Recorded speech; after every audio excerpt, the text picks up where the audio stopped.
የዮሐንስ ወንጌል ምዕራፍ 12 ከፋሲካም በፊት በስድስተኛው ቀን ኢየሱስ ከሙታን ያስነሣው አልዓዛር ወደ ነበረበት ወደ ቢታንያ መጣ። በዚያም እራት አደረጉለት። ማርታም ታገለግል ነበር፣ አልዓዛር ግን ከእርሱ ጋር ከተቀመጡት አንዱ ነበረ። ማርያምም ዋጋው እጅግ የከበረ የጥሩ ናርዶስ ሽቱ ንጥር ወስዳ የኢየሱስን እግር ቀባች፣ በጠጕሯም እግሩን አበሰች። ቤቱም ከናርዶስ ሽቱ ሞላ። ነገር ግን ከደቀ መዛሙርቱ አንዱ አሳልፎ ሊሰጠው ያለው የስምዖን ልጅ የአስቆሮቱ ይሁዳ ይህ ሽቱ ለ300 ዲናር ተሽጦ ለድሆች ያልተሰጠ ስለ ምን ነው አለ። ይህንም የተናገረ ሌባ ስለ ነበረ ነው እንጂ ለድሆች ተገድዶላቸው አይደለም። ከረጢትም ይዞ በውስጡ ከሚገባው ይወስድ ስለ ነበረ ነው። ኢየሱስም ለምቀበርበት ቀን እንድትጠብቀው ተዋት፣ ድሆች ሁልጊዜ ከእናንተ ጋር ይኖራሉና እኔ ግን ሁልጊዜ ከእናንተ ጋር አልኖርም አለ። ከአይሁድም ብዙ ሕዝብ በዚያ እንደ ነበረ አውቀው መጡ። ከሙታንም ያስነሣው አልዓዛርን ደግሞ እንዲያዩ ነበር እንጂ ስለ ኢየሱስ ብቻ አይደለም። የካህናት አለቆችም አልዓዛርን ደግሞ ሊገሉት ተማከሩ። ከአይሁድ ብዙዎች ከእርሱ የተነሣ ሄደው በኢየሱስ ያምኑ ነበርና። በማግስቱ ወደ በዓሉ መጥተው የነበሩ ብዙ ሕዝብ ኢየሱስ ወደ ኢየሩሳሌም እንዲመጣ በሰሙ ጊዜ የዘንባባ ዛፍ ዝንጣፊ ይዘው ሊቀበሉት ወጡና ሆሣዕና በጌታ ስም የሚመጣ የእስራኤል ንጉሥ የተባረከ ነው እያሉ ጮኹ። አንቺ የጽዮን ልጅ አትፍሪ፣ እነሆ ንጉሥሽ በአህያ ውርንጫ ላይ ተቀምጦ ይመጣል ተብሎ እንደ ተጻፈ ኢየሱስ የአህያ ውርንጫ አግኝቶ በእርሱ ተቀመጠ። ደቀ መዛሙርቱም ይህን ነገር በመጀመሪያ አላስተዋሉ። ነገር ግን ኢየሱስ ከከበረ በኋላ በዚያን ጊዜ ይህ ስለ እርሱ እንደ ተጻፈ ይህንም እንዳደረጉለት ትዝ አላቸው።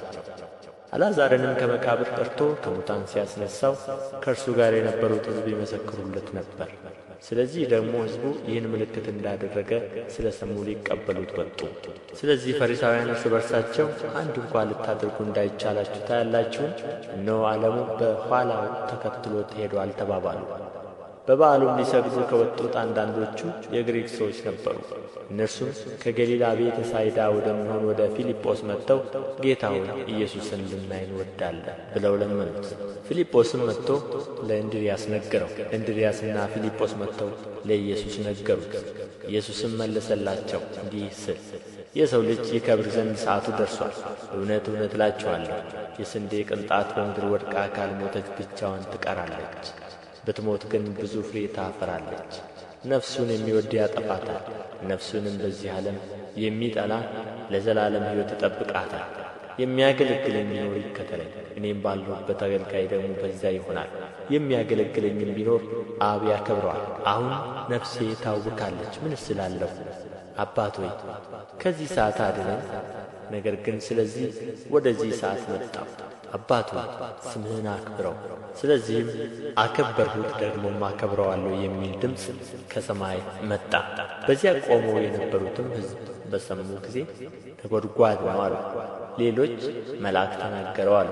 ኢየሱስም መለሰ እንዲህ ሲል ይህ ድምፅ ስለ እናንተ መጥቶአል እንጂ ስለ እኔ አይደለም። አሁን የዚህ ዓለም ፍርድ ደርሶአል። አሁን የዚህ ዓለም ገዥ ወደ ውጭ ይጣላል። እኔም ከምድር ከፍ ከፍ ያልሁ እንደሆነ ሁሉን ወደ እኔ ይስባለሁ። በምን ዓይነት ሞት ይሞት ዘንድ እንዳለው ሲያመለክታቸው ይህን ተናገረ። እንግዲህ ሕዝቡ እኛስ ክርስቶስ ለዘላለም እንዲኖር ከሕጉ ሰምተናል፣ አንተስ የሰው ልጅ ከፍ ከፍ ይል ዘንድ እንዲያስፈልገው እንዴት ትላለህ? ይህ የሰው ልጅ ማን ነው ብለው መለሱለት። ኢየሱስም ገና ጥቂት ጊዜ ብርሃን ከእናንተ ጋር ነው፣ ጨለማ እንዳይደርስባችሁ ብርሃን ሳለላችሁ ተመላለሱ። በጨለማም የሚመላለስ ወዴት እንዲሄድ አያውቅም። የብርሃን ልጆች እንድትሆኑ ብርሃን ሳለላችሁ በብርሃን እመኑ አላቸው። ኢየሱስም ይህን ተናግሮ ሄደና ተሰወረባቸው። ነገር ግን ይህን ያህል ምልክት በፊታቸው ምንም ቢያደርግ ነቢዩ ኢሳይያስ ጌታ ሆይ ማን ምስክርነታችንን አመነ? የእግዚአብሔርስ ክንድ ለማን ተገለጠ ብሎ የተናገረው ቃል ይፈጸም ዘንድ በእርሱ አላመኑ። ኢሳይያስ ደግሞ በዓይኖቻቸው እንዳያዩ በልባቸውም እንዳያስተውሉ እንዳይመለሱ እኔም እንዳልፈውሳቸው ዓይኖቻቸውን አሳወረ ልባቸውንም አደነደነ ብሎአልና ስለዚህ ማመን አቃታቸው። ክብሩን ስላየ ኢሳይያስ ይህን አለ፣ ስለ እርሱም ተናገረ። ከዚህም ጋር ከአለቆች ደግሞ ብዙዎች በእርሱ አመኑ። ነገር ግን ከምኵራብ እንዳያስወጡአቸው በፈሪሳውያን ምክንያት አልመሰከሩለትም፣ ከእግዚአብሔር ክብር ይልቅ የሰውን ክብር ወደዋልና። ኢየሱስም ጮኸ እንዲህም አለ፣ በእኔ የሚያምን በላከኝ ማመኑ ነው እንጂ በእኔ አይደለም። እኔንም የሚያይ የላከኝን ያያል። በእኔ የሚያምን ሁሉ በጨለማ እንዳይኖር እኔ ብርሃን ሆኜ ወደ ዓለም መጥቻለሁ። ዓለምን ላድን እንጂ በዓለም ልፈርድ አልመጣሁምና። ቃሌን ሰምቶ የማይጠብቀው ቢኖር የምፈርድበት እኔ አይደለሁም።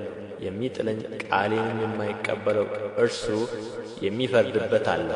እኔ የተናገርሁት ቃል እርሱ በመጨረሻው ቀን ይፈርድበታል።